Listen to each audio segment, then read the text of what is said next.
Assalamualaikum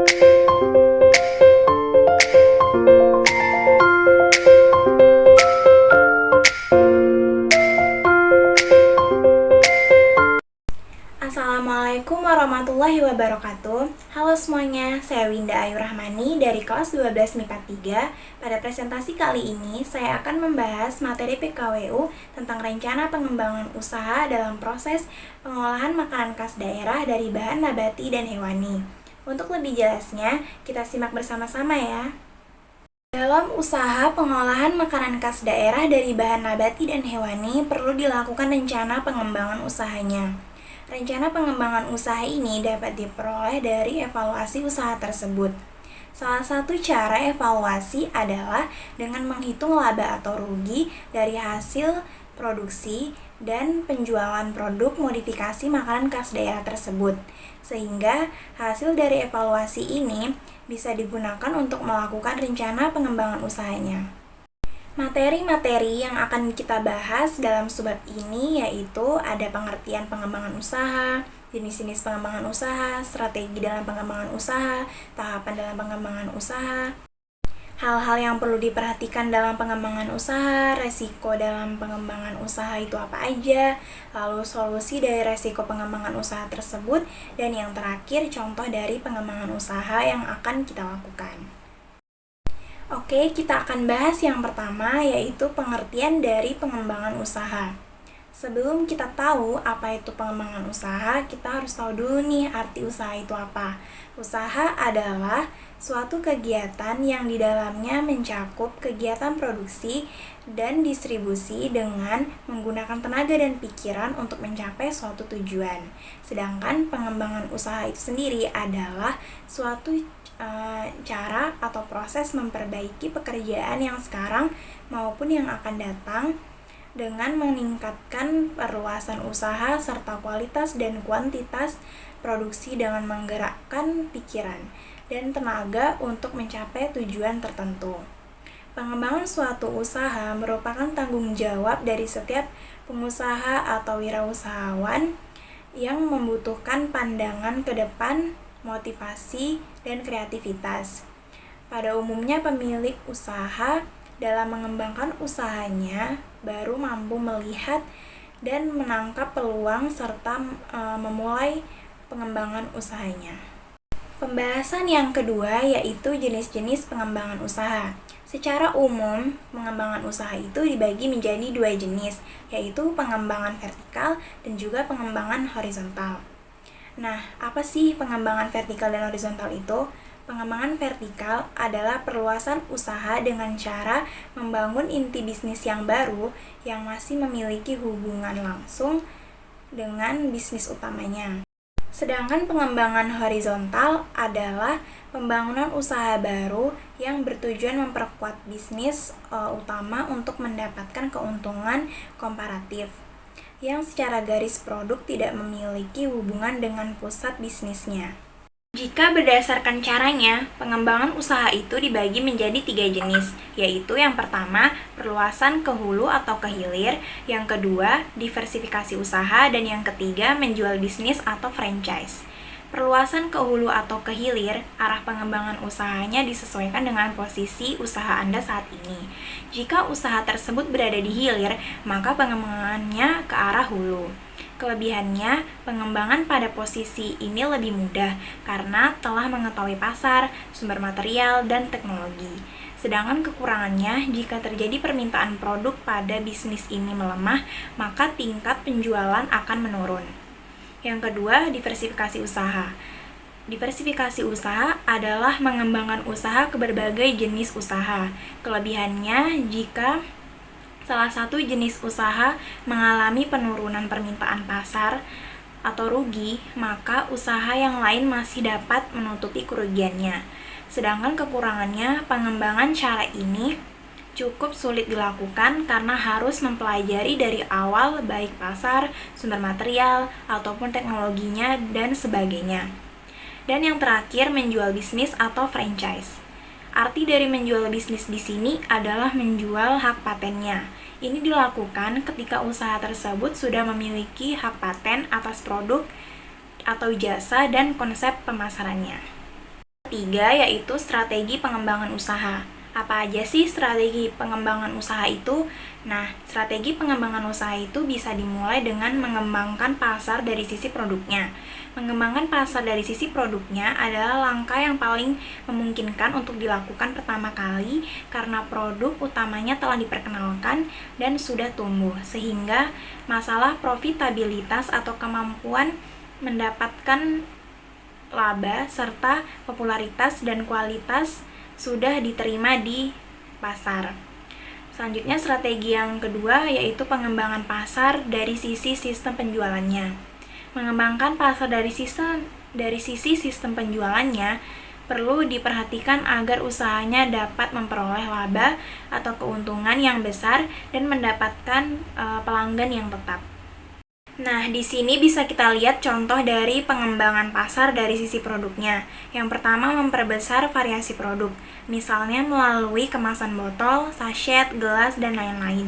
Yang kedua, melalui kategori produk, misalnya kategori untuk dewasa, untuk remaja, ibu-ibu, anak-anak, untuk usia di atas 50 tahun, dan lain-lain.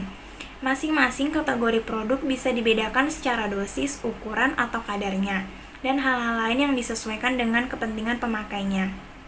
Yang ketiga, berdasarkan lini produk, misalnya untuk produk dengan bahan herbal dan untuk produk tanpa bahan pengawet dan lain-lain. Yang keempat, yaitu menentukan produk baru dengan pasar yang baru. Dengan pengembangan produk, maka diharapkan penjualan akan meningkat karena pasar yang dibidiknya semakin berkembang dan bervariasi.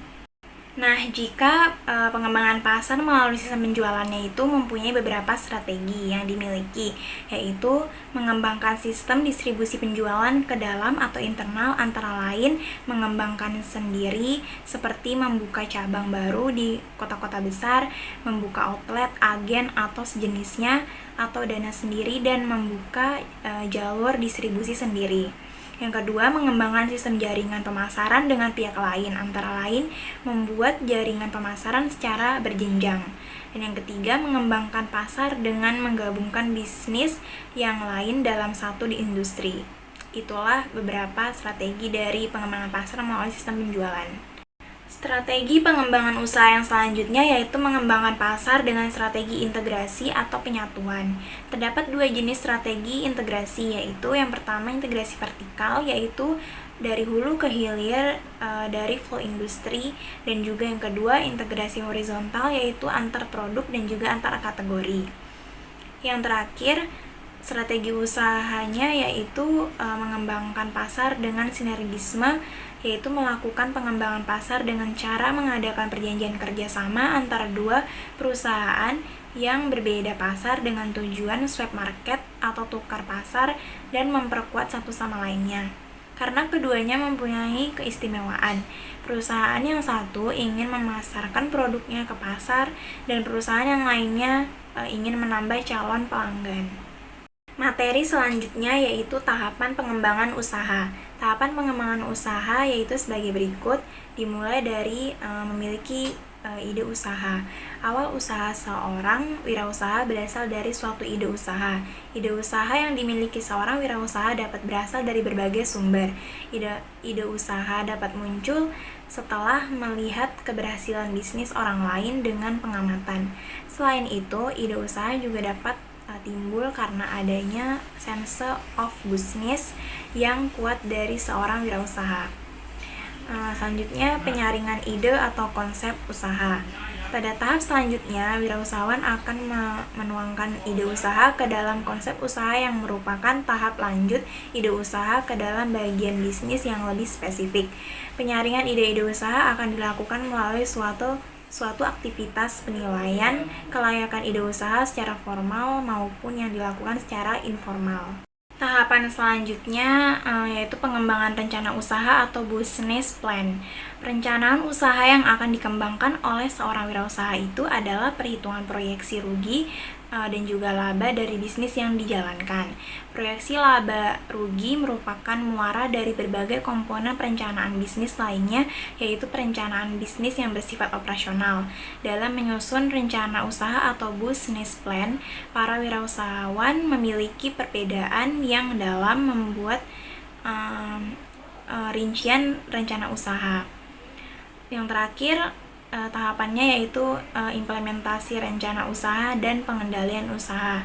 Rencana usaha yang telah dibuat secara baik dengan rinci maupun global, tertulis maupun tidak tertulis, selanjutnya akan diimplementasikan dalam pelaksanaan usaha. Rencana usaha akan menjadi panduan bagi dalam pelaksanaan usaha yang akan dilakukan seorang wirausaha. Dalam kegiatan implementasi rencana usaha, seorang wirausaha akan mengarahkan berbagai sumber daya yang dibutuhkan seperti modal, material, dan tenaga kerja untuk menjalankan kegiatan usaha tersebut. Materi kelima yaitu hal yang perlu diperhatikan dalam pengembangan usaha. Setiap usaha yang kita kelola dan yang kita kembangkan perlu banget nih buat tahu apa yang harus diperhatikan dalam pengembangan usahanya agar usaha kita itu bisa sukses dan juga berkembang dengan baik.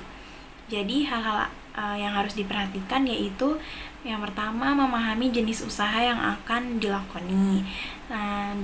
Memastikan modal usaha. 3. Mempersiapkan strategi operasional yang baik. 4. Meningkatkan kinerja setiap saat. 5. Meningkatkan promosi. 6. Meningkatkan sumber daya yang ada. 7. Selalu mengutamakan pelayanan terhadap konsumen. Dan yang 8. Senantiasa melakukan inovasi produk. Nah, dengan itu semua dijamin usaha yang akan kita kembangkan itu bisa berjalan dengan baik nantinya. 6.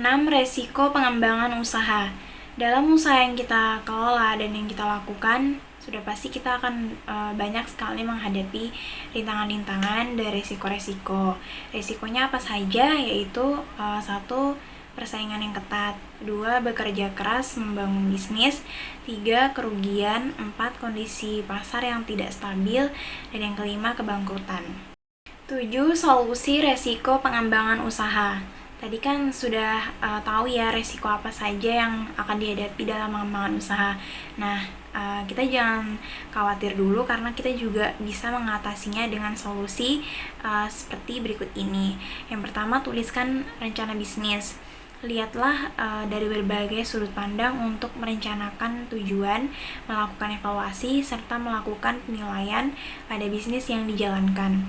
Perhatikan pula strategi operasional, keuangan, serta pemasaran yang dilakukan. 2. Lakukan perencanaan manajemen. Dalam sebuah rencana manajemen resiko mencantumkan langkah-langkah yang bisa dilakukan, prosedur dan cara untuk mengatasi jika resiko terjadi.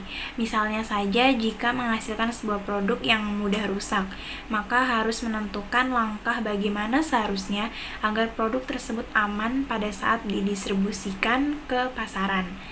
3. Ikuti rencana yang sudah dibuat. Jika sudah menuliskan semua rencana, baik itu rencana bisnis maupun manajemen risiko, maka ikuti apa yang sudah dibuat. Dengan adanya panduan yang sudah dilakukan, maka akan meminimalisir adanya risiko yang terjadi. Yang terakhir atau yang keempat, yaitu minimalisir risiko keuangan dengan pembukuan. Hal penting pembukuan itu emang sangat penting ya di sini dalam menjalankan suatu usaha karena dia tentang mengatasi masalah pencatatan keuangan yang memperburuk resiko usaha secara keseluruhan. Oke, kita masuk ke pembahasan materi yang terakhir yaitu contoh pengembangan usaha. Di sini contoh yang saya ambil adalah pengembangan usaha pengolahan ayam geprek mozzarella. Siapa sih yang nggak tahu dengan ayam geprek?